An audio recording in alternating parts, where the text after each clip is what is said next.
दिल्ली में सहयोग बहुत ज़ोर से बढ़ रहा है और जब कोई चीज़ बढ़ने लग जाती है तो याद रखना चाहिए कि उसका फैलाव ज़्यादा होते वक्त उसकी जो सबसे कीमती चीज़ है उसकी क्वालिटी वो गिरनी नहीं चाहिए। अगर उसकी क्वालिटी गिर जाए तो ऐसे फैलाव से कुछ फ़ायदा नहीं होने वाला। इसलिए सहयोगियों की क्वालिटी भी अच्छी रहनी चाहिए। अब आपसे एक बात निवेदन करना है कि आपके माने आपको जो परमात्मा से मांगी हुई 3 चीज़ें होती हैं वो तो दे ही दी। एक तो होता है सालोक्य, जैसे कि हम देख पाएँ परमात्मा को, सानिध्य कि हम परमात्मा के साथ रहें, कंपेनियनशिप,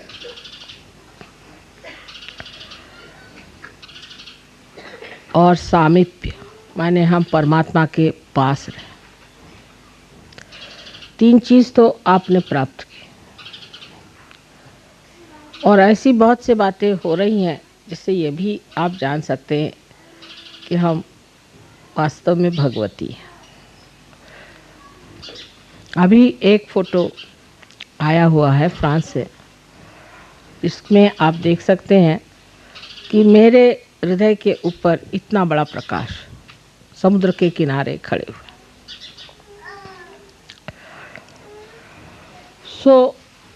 ऐसी अनेक चीज़ें हुई हैं। आकाश में बादलों पर भी मेरे फ़ोटो आए हैं। तरह तरह से चीज़ों से आप ये सिद्ध कर सकते हैं। देखिए, एक और उससे बढ़ के चीज़ आपको दी है मैंने, जिसे कहते हैं तादात्म्य, और यही सबसे कठिन चीज़ मेरे लिए भी है और इसी से ये कार्य भी हुआ है। तादात्म्य का मतलब यह है कि आपको मैंने अपने शरीर में ले लिया, आप सब मेरे शरीर में विचरण करते हैं।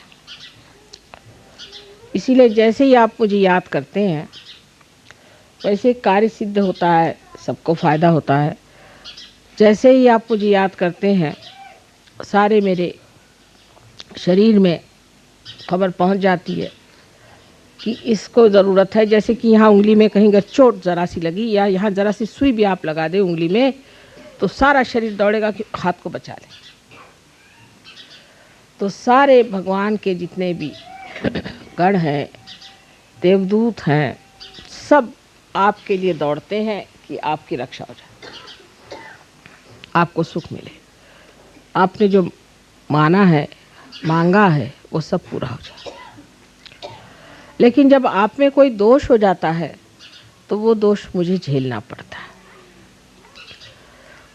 पहले मेरी कभी भी तबीयत ख़राब नहीं होती थी, लेकिन आजकल कुछ ज़रा ख़राब होने लग गई है क्योंकि सहयोग फैल रहा है और जब फैलता है तो अपने साथ कुछ कचरा भी इकट्ठा कर लेता है।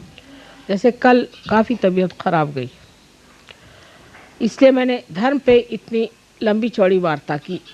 इसका मतलब कि सहज धर्म जो है उसको अभी तक हमने समझा नहीं, सहज धर्म में हम आए नहीं।